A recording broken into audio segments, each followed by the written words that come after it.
Forces and Newton's laws of motion.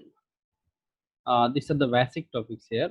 Forces, Newton's three laws of motion, the gravitational force, contact force, which are normal frictional force and tension force.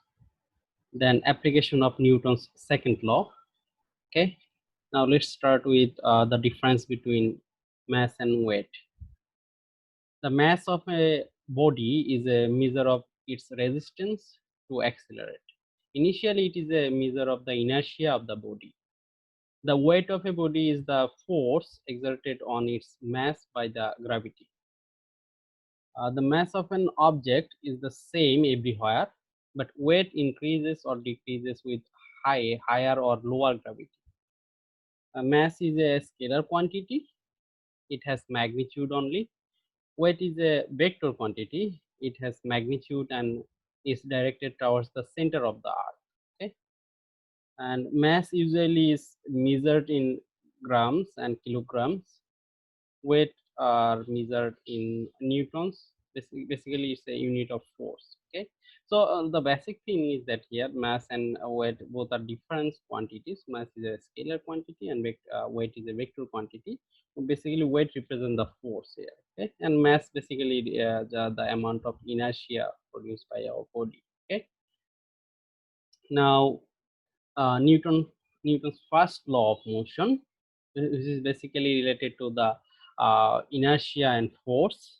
And so this is basically the represent the relationship between inertia and force. So from Newton's first law of motion, we can define force and inertia.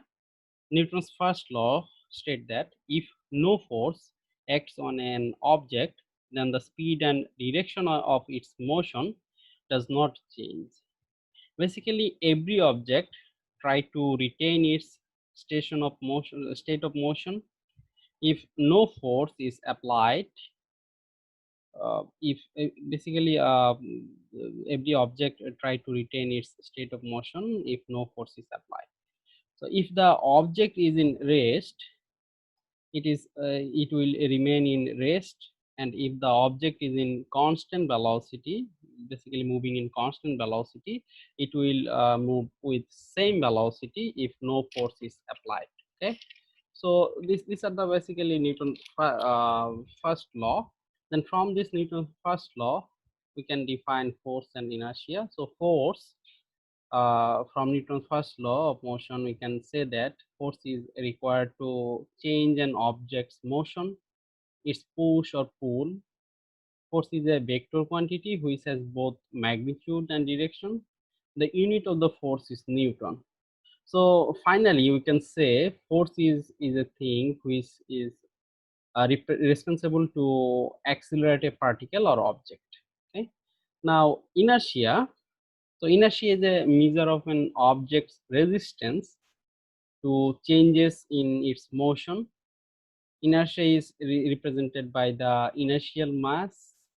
The characteristics of an object to retain its state is called inertia. Okay.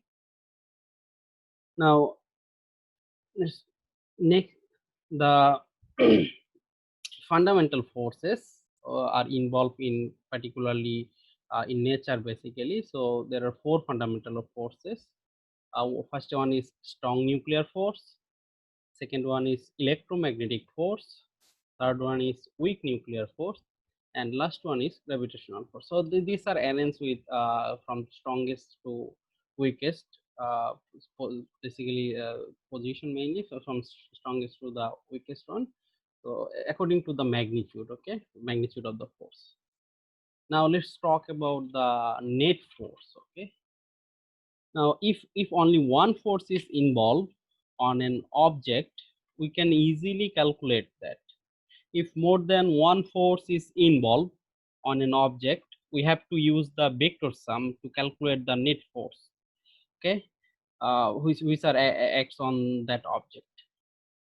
Now the net force is always called resultant force, but basically not always. Sometimes it's called the resultant force. Equation shows the net force, basically denoted by F net force vector, is equal to summation of F force, which is equal to force F1 plus F2 plus F3 plus dot dot dot. Okay, so just the summation of particular forces is called the net force or resultant force. Okay. Now in this slide shows the balanced forces and unbalanced forces. Okay, so if the net force on an object is 0, then the forces are called balanced forces, and if the net force on an object is not 0, then the forces are called unbalanced forces. In first figure, two forces with equal amount, basically 100 Newton, is acting on a track in opposite direction. Here net force on the track is 0, so it's called it's basically balanced force. Okay, in case of balanced force, there is no motion is produced. Okay, in second figure, 100 Newton force is acting rightward and 60 Newton force is acting on leftward. So here net force is not 0. So net force is basically 40 Newton amount force, which is acting along the rightward. So here we can say that motion is produced rightward. Okay. Now here is the same thing, Newton's first law of motion. So according to the Newton's first law, if the object is in rest, it remains in rest. Basically, velocity is 0. Or if the object is moving in a straight line, okay, with same velocity, it continue its velocity with same velocity if there is no forces involved. So basically, no force means if there is no friction along the path, okay, or other external forces involved. Okay? So an object is in translational equilibrium if the net force on it is 0, and also vice versa. So if net force is 0, the basically the object is in a translational equilibrium. Okay. Now Newton's second law, which is the relation between the net force, mass, and acceleration. So Newton's second law, the acceleration of a body is directly proportional to the net force acting on the body and inversely proportional to the body's mass. Okay, so this is basically mathematical description. Okay, so basically the statement of the Newton's second law is that the rate of change of angular, the rate of change of momentum, which is denoted by mass into velocity. Okay, so the rate of change of momentum of an object is directly proportional to the applied force, and the change of this motion is along the direction of the applied force. Okay, now mathematically you can write down acceleration, which is a vector. Acceleration vector is equal to F net force, which is also a vector, divided by m. Okay, or we can say F net force is equal to ma. Okay, so F net force is equal to ma. This is the basically Newton's second law, mathematical. This is Newton's second law, and this mathematical expression. Okay, so F net force equal to ma. Now let's solve a problem related to this equation. Now the problem is a 1500 kg car starting from rest attains a speed of 25 meter per second in 50 seconds. What force is acting on it? So we have to calculate the net amount of force. So according to the Newton's second law, F equal to ma. So here acceleration is not given. Okay, mass is given, mass equal to 1500 kg. So we have to calculate the acceleration by using the equation of motion. So from equation of motion, we can write down v equal to u plus at. Then from this, acceleration a equal to v minus u by t.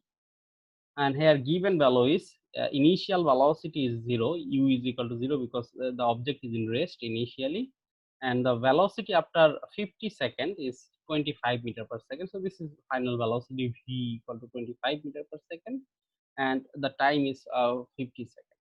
So if you put the value of the velocity and time, then acceleration is equal to 25 minus 0 divided by 50.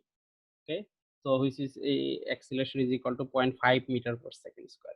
Now if we put the value of acceleration and mass in first equation, which is F equal to ma, then F equal to 1500 into 0.5, and finally force is equal to 750, and the unit of the force is Newton. So answer is 750 Newton. Now here is the particular explanation of the Newton's second law of motion.